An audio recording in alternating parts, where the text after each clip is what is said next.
And good morning and welcome back to Stager Insights. This is Christine Ray, and my guest today is Ellen Mann from Calgary, Alberta. Good morning. Good morning. So quickly tell us about you and your journey in the staging world. So I started out, well, I had a 30-year career actually in the oil industry, and I was doing change management, project management, but I've always had a real interest in real estate. And so most of my lunch hours over that 30-year period was looking at homes on the MLS and deciding what I would do differently in the list pictures.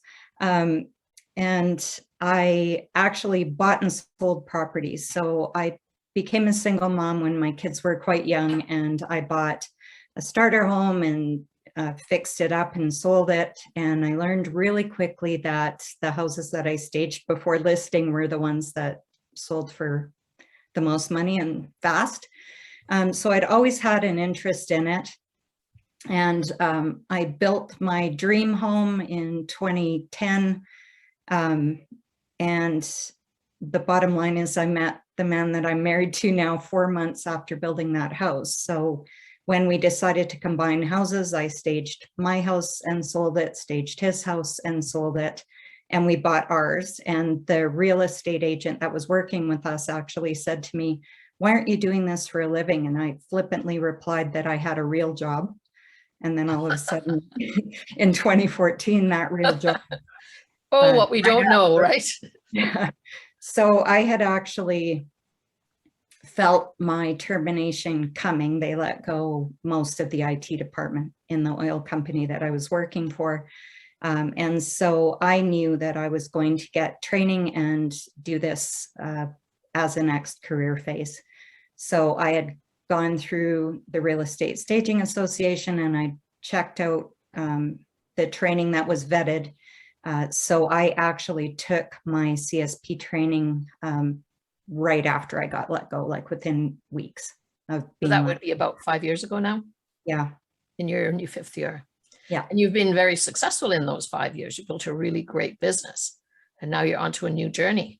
I am. So right now I live in Calgary, which is a fairly decent sized market. There are 9,000 realtors that work in the city. And I have managed to create a client list that has been absolutely fantastic to me, but we made the decision to move to a much smaller market. So we're moving to Vancouver Island.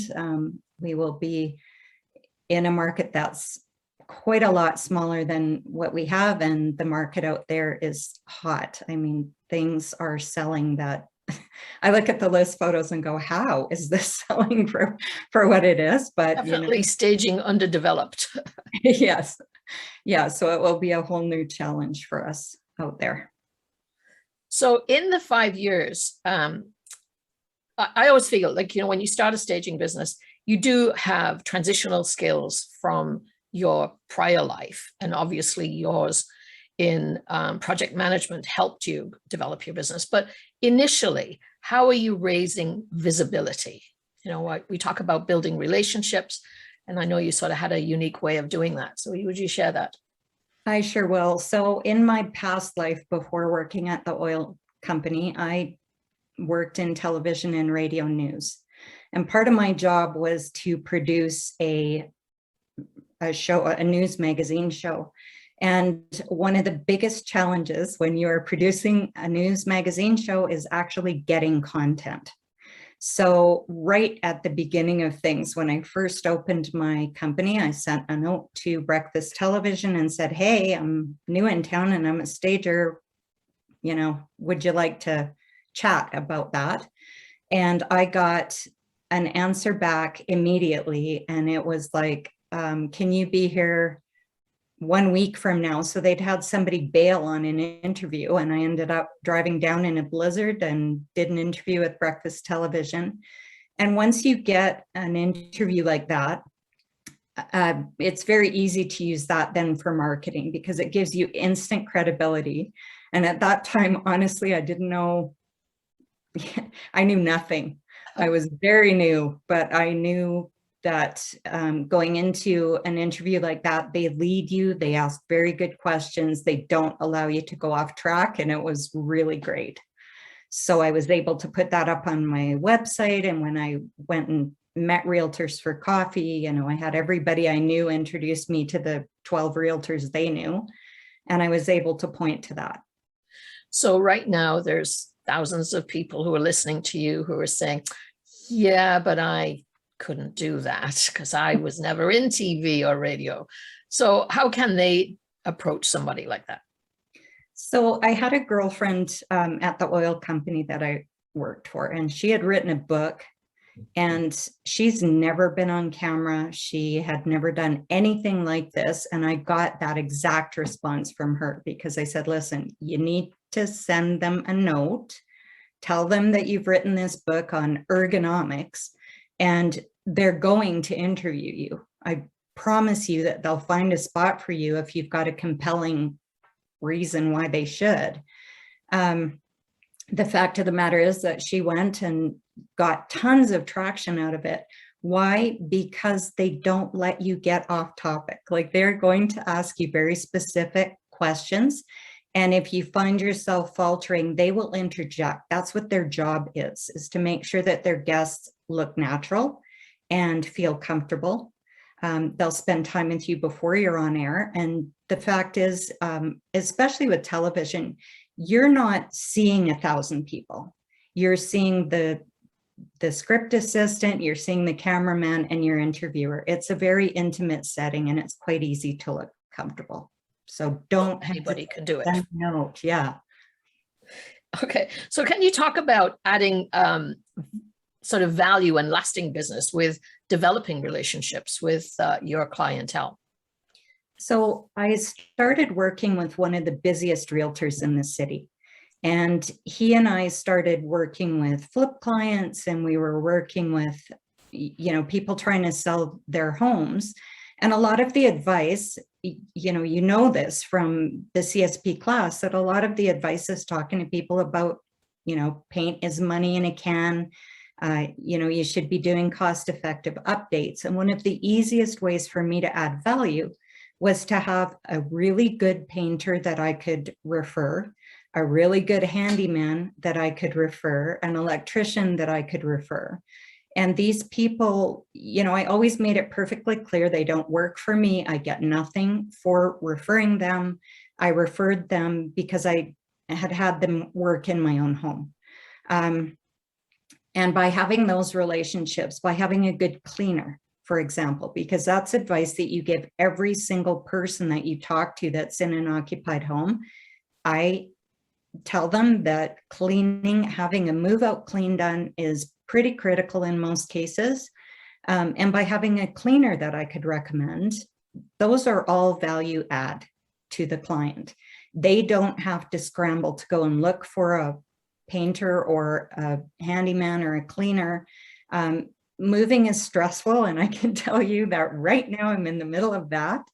I'm sitting in an Airbnb right now. This is the third temporary home I've been in 3 months, I think.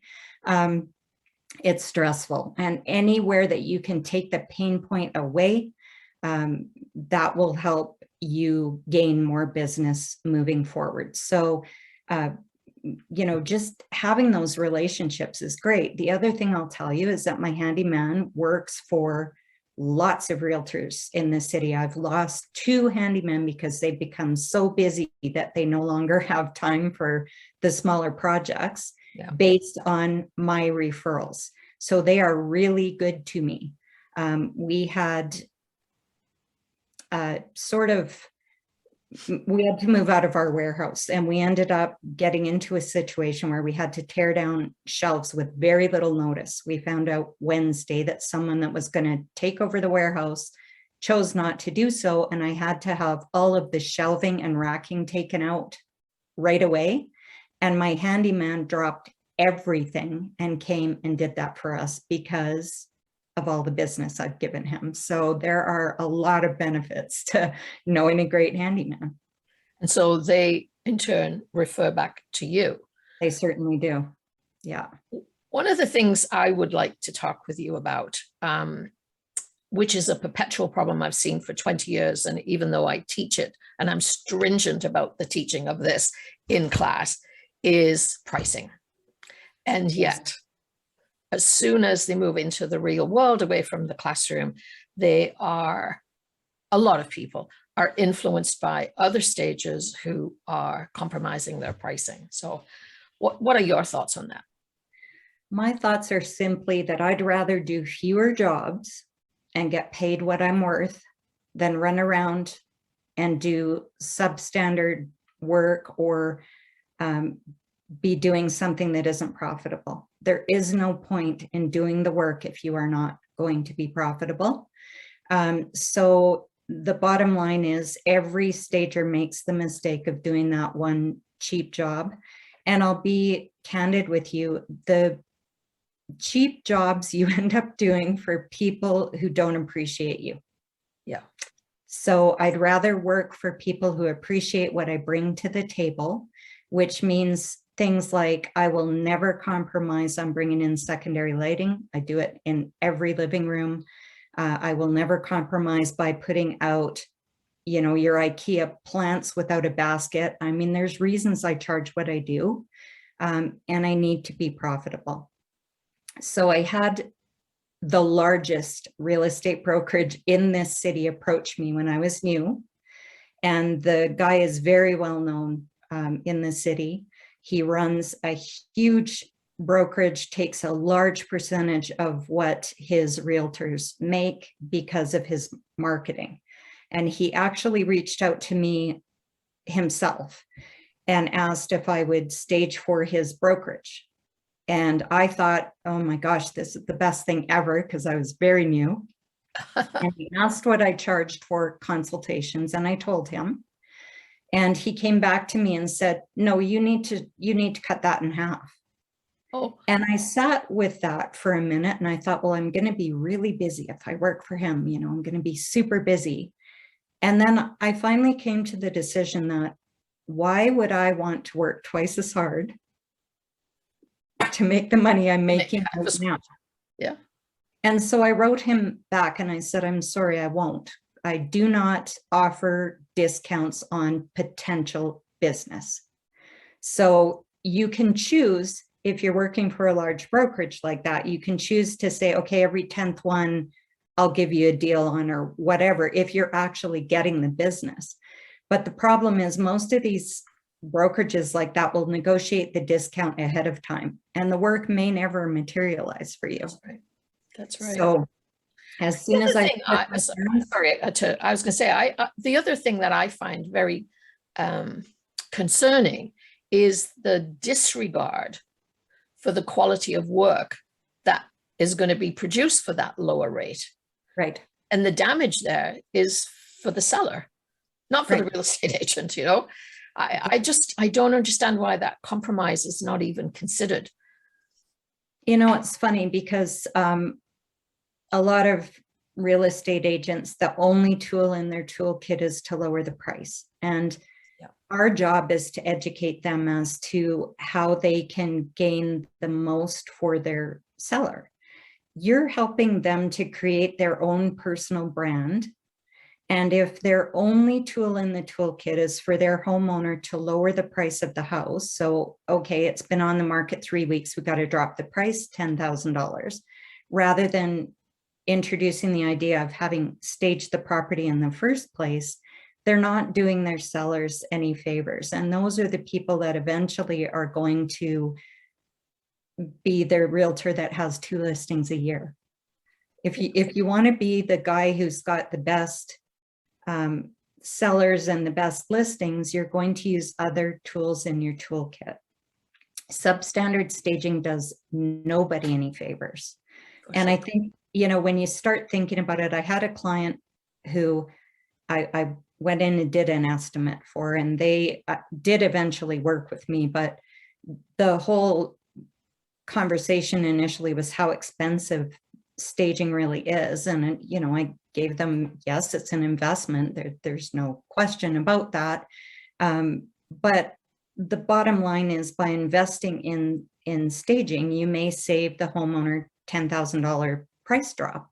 but people don't realize that that's probably only about $250 on a realtor's commission. Yep. So do they really care if they have to have a homeowner drop the price by $10,000? It's not material to the realtor. That's right. It just That's is. right. I know. And it's a perpetual problem. But I also see a lot of people coming into the industry with a concept of, I'm going to be like on HGTV, I'm going to be the miracle worker. It's all going to be fun. We get to shop with other people's money, and not really understanding how important it is to have a strong business foundation. And so even though you had all that experience prior to starting your staging business, you still elected to take training. I did. And so can you just give some sort of reasons behind that, as well as your top tips for somebody considering being a stager or someone who's currently struggling being a stager? What would your tips be for them? I think having the foundation from CSP on how to properly charge, understanding that you don't go out and charge $75 for a consultation, which I think happens a lot, because in a lot of cases where you are doing contract work, $75 or $150 seems to be sort of the hourly rate that gets bandied about. And the bottom line is you are handing out expertise that's going to materially change how a property is perceived. So having gone to training and understanding that, no, you don't go out and charge $75 to give a consultation. That's incredibly valuable to me. Also, even though I had all of that business background, so I ran projects, I worked with multiple clients, I worked with timelines, I worked with deliverables, and those are all things that we work with as stagers. You are a project manager. Yes. The bottom line is I wouldn't have had a clue how to charge for coming in and doing a stage. And, I had a conversation with a woman just last week who is running a very successful staging business on the surface. She is incredibly busy. She has bought a ton of stuff for me because we downsized our inventory by a fair amount. And she's charging somewhere in the neighborhood of $1,800 to $2,000 to do a full home. And when you start thinking about that, and I told her, I said, you do great work. You're very busy, but the bottom line is how much your money are you spending on inventory? It is not worth having a huge warehouse full of furniture if you're not actually paying for that and eventually making money. So for me, understanding how to charge for my services was incredible. I think the design end of it, yes, you get that foundation with CSP training as well. But the bottom line is that anybody who's drawn to this job has that eye for design to start with. Mm-hmm. They think they do, at least. They feel that they have got an eye for design, and that's all well and good, but you have to charge appropriately. I think one thing that I would say is we discussed at length, Diane, my instructor, and I have become very good friends, and we've had multiple conversations about how we use language to describe what we do is one avenue to change the perception, because everyone thinks that we come in our pearls and heels and point and tell people to put that couch over there. And I think when you're talking design language, you do tend to lose some credibility with people who have a business background. So we need to start using language that reflects what we do, because we are project managers day in, day out. Yeah, that's what we do. And CSP has great language in the classes that you can use. I was just going to say that, I had somebody tell me she had been having her staging and design business for 10 years. And she said, I kept thinking, I wonder if I should, would I learn anything? I wonder if I should, take something to help me. And, the question is your business producing money? not sales, but money, profits is, and are you profitable on every job? And she said, well, I don't really know. And I'm like, holy smokes, how can you work for 10 years and not know if every job is profitable? She said, well, I haven't paid myself in 10 years. Oh my God, you need to come to class. Like, you need to come to class. It doesn't matter how long your business has existed if you're not making profit. And even with the design component, you know, when I'm talking in class, it was generated, our formula for room design was formulated on the bottom line. Expediency and profitability are key. Yes, you can take 8 hours to do a staging, but isn't it better if you don't? Isn't it just better if you don't?